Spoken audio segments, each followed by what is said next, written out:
Hello दोस्तों। मुझे उम्मीद है कि आप सभी अच्छे होंगे। दोस्तों, इस वीडियो में दो डिस्कशन किए जाएंगे। पहला डिस्कशन हम निफ्टी 50 के बारे में करेंगे। दूसरा डिस्कशन हम करेंगे सेंसेक्स के बारे में। ठीक है, क्योंकि बैंक निफ्टी में भी मैंने दो डिस्कशन किए, बैंक निफ्टी के बारे में और निफ्टी फाइनेंशियल सर्विसेज के बारे में। इसी तरीके से डिस्कशन करेंगे एक जगह हम। अगर आपको ये कॉन्सेप्ट अच्छा लगा तो कमेंट करके बता देना। आइए वीडियो की शुरुआत करते हैं, डिस्कशन करते हैं क्या क्या चीजें हम यहाँ डिस्कस करने वाले हैं। वो सिनेरियो को मैं आपको समझा देता हूँ। सबसे पहले हम लॉजिक का डिस्कशन करेंगे 5 मिनट के टाइम फ्रेम पे निफ्टी के लिए। फिर हम निफ्टी 50 का ही डिस्कशन करेंगे 15 मिनट के टाइम फ्रेम पे। उसके बाद हम डिस्कशन करेंगे सेंसेक्स के बारे में, क्योंकि सेंसेक्स ने काफी बेहतरीन सा एक सपोर्ट लिया है 71,000 के अराउंड। एक राउंड लेवल के पास मार्केट ने सपोर्ट लिया है। बार बार इसका ब्रेकडाउन देने की कोशिश की है लेकिन दे नहीं पाया। तो इसलिए ये काफी इंपॉर्टेंट हो जाएगा, क्योंकि इस जोन में आपको तीन चीजें मिल जाएगी। पहली, प्रीवियस डे क्लोजिंग भी इसी जोन में है। दूसरा, आपका प्रीवियस डे लो भी इसी जोन में है। तीसरा, 71,000 का एक राउंड लेवल भी आपके लिए इसी जोन में है। तो इसलिए हम यहाँ पे तीन तीन डिस्कशन होने वाले हैं। तो इसे भी थोड़ा सा डिटेल में समझिएगा। सेंसेक्स का डिस्कशन हम लास्ट में करेंगे, उससे पहले निफ्टी 50 का डिस्कशन करेंगे। आइए निफ्टी 50 से शुरुआत करते हैं और पहले चलते हैं हम लॉजिक की तरफ। यहाँ पे आप देखेंगे आपके लिए इंपॉर्टेंट चीजें क्या थी। पहली, आपके लिए प्रीवियस डे क्लोजिंग, और ये आपके लिए क्या है, प्रीवियस डे हाई। ये दो चीजें इंपॉर्टेंट थी और मार्केट ने पहले ही कैंडल में दोनों का ब्रेकआउट दिया है। पहली कैंडल की सिचुएशन देखो, आपको इस तरह से देखने को मिलेगी। यानी कि मार्केट अपने प्रीवियस डे क्लोजिंग पे सपोर्ट भी लेता हुआ आपको दिखा रहा है और साथ ही साथ प्रीवियस डे हाई का आपको ब्रेकआउट होते हुए भी दिखा रहा है पहली ही कैंडल में। लेकिन उसके बाद कोई फॉलोअर कैंडल आपको देखने को नहीं मिल रही है। अगर इसके बाद फॉलोअर कैंडल मिल जाती तो हायर पॉसिबिलिटी हो जाती कि मार्केट आपको यहां से पॉजिटिव साइड एक मोमेंटम दे दे। लेकिन फॉलोअर कैंडल नहीं मिली तो इसीलिए अपॉर्चुनिटी नहीं बनी। अगली कैंडल पे फोकस करो। अगली कैंडल ने सीधे ही, हालांकि एक इनसाइड कैंडल का फॉर्मेशन हुआ है, लेकिन अगली कैंडल ने आपको प्रीवियस डे हाई का भी ब्रेकडाउन दे दिया और प्रीवियस डे लो का भी ब्रेकडाउन दे दिया। लेकिन अभी भी उसी के अंदर है, यानी कि इनसाइड कैंडल का ही आपको यहाँ पे फॉर्मेशन देखने को मिल रहा है। हालांकि ना तो उस कैंडल से बाहर निकली ऊपर की तरफ, ना ही नीचे की तरफ। फिर अगली कुछ कैंडल भी आपको इसी के इनसाइड देखने को मिली। जो पहली कैंडल बनी थी उसी के हाई और लो के अंदर आपको ये कैंडल का फॉर्मेशन देखने को मिला। उससे पहले आपको नहीं देखने को मिल रहा। चीजें क्लियर हो रही हैं। फिर मार्केट ने इस रेंज का ब्रेकडाउन दिया। सिमिलर चीजें आपको बैंक निफ्टी में देखने को मिली। हालांकि बैंक निफ्टी में प्रीवियस डे हाई का ब्रेकआउट नहीं मिला, वहां से आपको मार्केट रिजेक्शन लेते हुए नजर आया। ये डिस्कशन बैंक निफ्टी वाली वीडियो में किया गया है, जो वीडियो अपलोड कर दी गई है। आपने नहीं देखी, लॉजिक समझना चाहते हैं तो आप वहां पे जाके देख सकते हैं। ठीक है, दोनों में एक मतलब काफी सिमिलैरिटी थी, नेगेटिव मोमेंटम आया। लेकिन एक चीज अलग थी, वहां पे आपको प्रीवियस डे हाई से रिजेक्शन देखने को मिल रहा था। यहाँ पे साफ साफ मार्केट ने प्रीवियस डे हाई का ब्रेकआउट दे दिया था, लेकिन एक फॉलोअर कैंडल नहीं। पॉजिटिव साइन काफी अच्छा क्रिएट किया था। अगर आप देखेंगे नीचे लोअर शैडो भी आपको दिखाई दे, बायर्स भी यहां से एक्टिव होते हुए आपको दिखाई दे, प्रीवियस डे क्लोजिंग से ऊपर क्लोजिंग मिली आपको, प्रीवियस डे हाई का ब्रेकआउट भी मिला। यानी कि क्लियर क्लियर मार्केट ने आपको एक पॉजिटिव सेंटीमेंट क्रिएट कर दिया था। अगर इसके बाद एक फॉलोअर कैंडल मिल जाती तो प्रोबेबिलिटी काफी अच्छी हो जाती कि मार्केट आपको एक पॉजिटिव मोमेंटम या पॉजिटिव साइड बैठने की सिचुएशन बन जाती। यहां तक चीजें क्लियर हो गई। उसके बाद मार्केट ने आपको एक नेगेटिव मोमेंटम दिखाया और काफी बेहतरीन एक आपको सिनेरियो देखने को मिला। अगर आप कोर्स पे जो फायदा उठाना चाहते हैं कि फिलहाल 60% का ऑफ चल रहा है, अगर आप सीखना चाहते हैं कि प्रीवियस डे हाई का ब्रेकआउट क्या होता है, प्रीवियस डे लो का ब्रेकडाउन क्या होता है, ट्रेडिंग डे हाई का ब्रेकआउट, ट्रेडिंग डे लो का ब्रेकडाउन, ट्रेंडिंग डेज के लिए अलग सेटअप स्ट्रेटजीज है, रिवर्सल डेज के लिए अलग सेटअप स्ट्रेटजीज है, तो नीचे डिस्क्रिप्शन में आपको एप्लीकेशन का लिंक मिल जाएगा। फिलहाल 60% का ऑफ चल रहा है, आप जाके अपनी लर्निंग को और भी ज्यादा स्ट्रॉन्ग कर सकते हैं। फिलहाल मैं आपको आगे लेके चलता हूँ और सीधा हम चलते हैं 15 मिनट के टाइम फ्रेम पे। यहाँ पे कुछ चीजें समझने की कोशिश करते हैं। पहली चीज तो मैं आपको समझा ही चुका हूँ क्या समझा चुका हूँ? ये मैंने आपको सेंसेक्स में भी दिखाने की कोशिश की है, आपको कुछ चीज़ें, लेकिन फिलहाल मैं आपको आइडिया यहाँ पे इस बारे में भी बताता हूँ। इस ज़ोन पे आपका क्या है? प्रीवियस डे क्लोजिंग है, जो आपको दिखाई दे रहा है, और क्या है? प्रीवियस डे लो भी है। दोनों आपको एक ही ज़ोन पे दिखाई दे रहा है। क्लियर हो रही है? मार्केट इसी ज़ोन पे कहीं न कहीं सपोर्ट लेने की कोशिश कर रहा है। दोनों चीज़ें आपकी इसी ज़ोन पे क्रिएट हो चुकी है। सेंसेक्स में तीसरी चीज़ और भी थी। यहाँ पे एक राउंड लेवल भी आ रहा था। ठीक है? हालाँकि निफ्टी 50 में राउंड लेवल नहीं है, लेकिन एक काफ़ी बेहतरीन सा सपोर्ट आपको बनते हुए दिखाई दे रहा है। तो इन चीज़ों को मार्क कर लो। प्रीवियस डे क्लोजिंग हो गया आपका, प्रीवियस डे लो हो गया और ये आपका प्रीवियस डे हाई हो गया। इतनी चीज़ें आपने मार्क कर ली। अगर मार्केट फ्लैट ओपन होके आपको पॉजिटिव मोमेंटम दिखाता है, देखो रूल तो ये कहता है कि जब तक इस वाले स्विंग से, जो पहला स्विंग मार्केट ने बनाया है, इससे ऊपर नहीं निकल जाता, तब तक आपको पॉजिटिव साइड नहीं सोचना चाहिए। लेकिन फिर भी यहाँ तक आपको स्कैल्पिंग की अपॉर्चुनिटीज मिल सकती है। एक चीज और आप नोटिस करोगे तो यहाँ पे आपको एक काइंड ऑफ रेंज भी दिखाई देगी।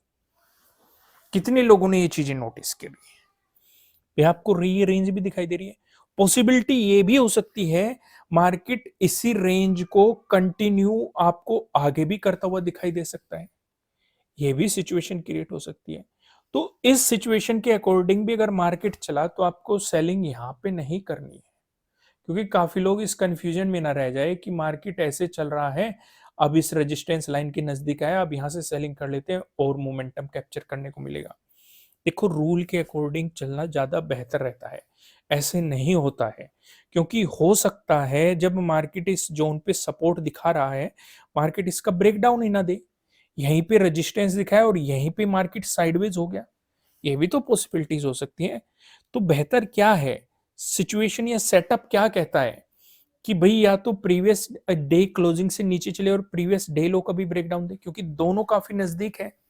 अगर दोनों का आपको मार्केट ब्रेकडाउन दे रहा है तो तभी नेगेटिव साइड मोमेंटम काफी मजबूत होता है, यानी कि अंदर से बात आती है कि मार्केट में हाँ नेगेटिव मोमेंटम की शुरुआत हो सकती है, पॉसिबिलिटीज बन सकती है।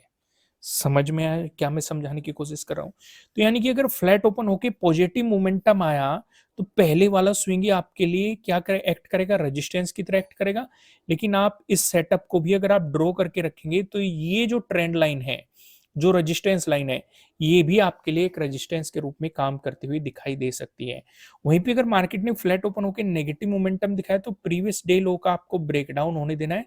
अगर ये सिचुएशन क्रिएट होती है तो नेगेटिव साइड आपको मार्केट में मोमेंटम्स देखने को मिल सकते हैं।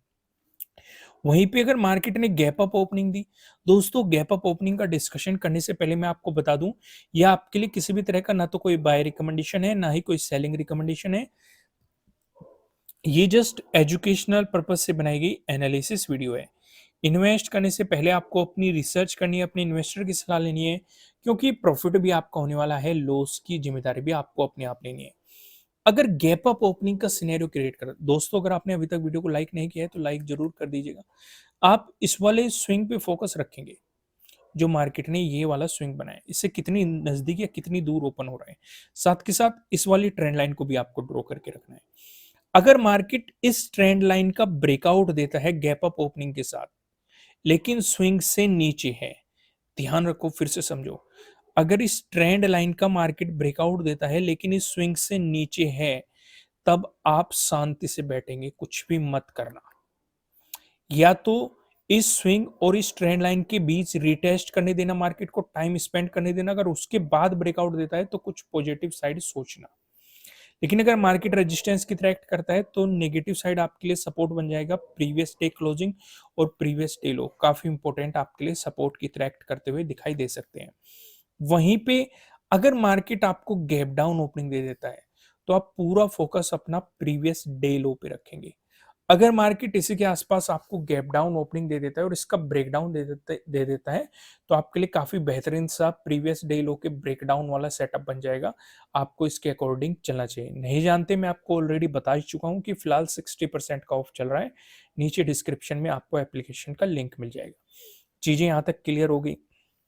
अब यहाँ पे मैं आपको लेके चलता हूँ सेंसेक्स की तरफ। सेंसेक्स की भी सिचुएशन डिस्कस कर लेते हैं। जैसे कि मैं आपको ऑलरेडी बता चुका हूं कि नीचे आपके लिए 3 चीजें काफी इंपॉर्टेंट रहेगी। प्रीवियस डे क्लोजिंग जो कि आपकी यहाँ पे हो रही है। दूसरी क्या रहेगी? प्रीवियस डे लो जो कि आपका यहाँ पे है। तीसरी चीज क्या रहेगी? 71,000 का राउंड लेवल जो कि यहाँ पे है। यानी कि जब तक मार्केट, अगर मार्केट फ्लैट ओपन होकर नेगेटिव मोमेंटम देने लग गया तो प्रीवियस डे क्लोजिंग से भी नीचे चाहिए, 71,000 का ब्रेकडाउन भी चाहिए, प्रीवियस डे लो का ब्रेकडाउन भी चाहिए, तभी नेगेटिव साइड सोचेंगे। अगर इसमें एक भी कंडीशन फुलफिल नहीं हो रही है तो नेगेटिव साइड ट्रेड मत करना, क्योंकि कभी मार्केट आपको ये दिखाए कि 71,000 से मार्केट नीचे आ गया है लेकिन प्रीवियस डे लो का ब्रेकडाउन नहीं दे रहा है और आप नेगेटिव साइड बैठ जाए कि अब तो ब्रेकडाउन दे ही दे देगा। ऐसे काम नहीं करना है। प्रॉपर आपको ब्रेकडाउन का इंतजार करना है, कैंडल क्लोजिंग का इंतजार करना है, उसी के बाद नेगेटिव साइड को सोचना है। चीजें समझ में आ गई, क्लियर हो गया? तो इस चीज का आपको ध्यान रखेंगे। वहीं पे देखो रेंज इसमें भी आपको दिखाई दे रही है, जैसे आपको निफ्टी 50 में देखने को मिली है, रेंज आपको इसमें भी क्लियर क्लियर दिखाई दे रही है। वहीं पे अगर मार्केट फ्लैट ओपन होकर पॉजिटिव मोमेंटम दिखाता है तो एक तो ये वाली रेजिस्टेंस लाइन आपके लिए एक रुकावट हो सकती है, दूसरा ये वाला जो स्विंग है ये आपके लिए रुकावट हो सकता है। अगर मार्केट इन दोनों का ब्रेकआउट देता है तो आपको पॉजिटिव सिनेरियो देखने को मार्केट में मिल सकता है। समझ में आ गया? वहीं पे अगर गैप अप ओपनिंग मिल गई, देखो काइंड ऑफ सेम सेम दिखाई दे रहा है आपको निफ्टी 50 और सेंसेक्स में। अगर इस स्विंग से नीचे लेकिन इस ट्रेंड लाइन से ऊपर बनती है तो ठीक वैसे ही आपको यहाँ पे भी ट्रेड नहीं करनी है, आपको शांति से बैठना है। या तो मार्केट इस स्विंग का ब्रेकआउट निकाल दे या फिर मार्केट फिर से ब्रेकडाउन देके प्रीवियस डे लो और प्रीवियस डे एक क्लोजिंग आपके लिए काफी इंपॉर्टेंट चीजें बन जाएगी। वहीं पे अगर मार्केट आपको गैप डाउन ओपनिंग देता है तो इस वाले सिनेरियो पे आप पूरा फोकस प्रीवियस डे लो पे रखेंगे। प्रीवियस डे क्लोजिंग और प्रीवियस डे लो के बीच में मार्केट कहीं भी गैप डाउन ओपनिंग दे दे, शांति से बैठना है। प्रीवियस डे लो का अगर ब्रेकडाउन मिलता है, फॉलोअर कैंडल मिलती है तो आप नेगेटिव साइड कुछ प्लान करेंगे, या फिर मार्केट प्रीवियस डे क्लोजिंग से प्राइस ऊपर सस्टेन करने लग जाता है तो आपके लिए ये वाली ट्रेंड लाइन और ये वाला स्विंग काफी इंपॉर्टेंट रोल प्ले करने वाले हैं। दोस्तों वीडियो को लाइक करना, कमेंट करके मुझे बताना कि आपको एनालिसिस कैसे लग रहे हैं, आपके लिए कितने हेल्पफुल है। नए हो सब्सक्राइब करना और बेल आइकन प्रेस करना जिससे आपको आने वाले वीडियोस के नोटिफिकेशन मिल सकेंगे। फिलहाल इस वीडियो में इतना ही, फिर मिलेंगे किसी नेक्स्ट वीडियो में किसी अच्छे कंटेंट के साथ। Thank you.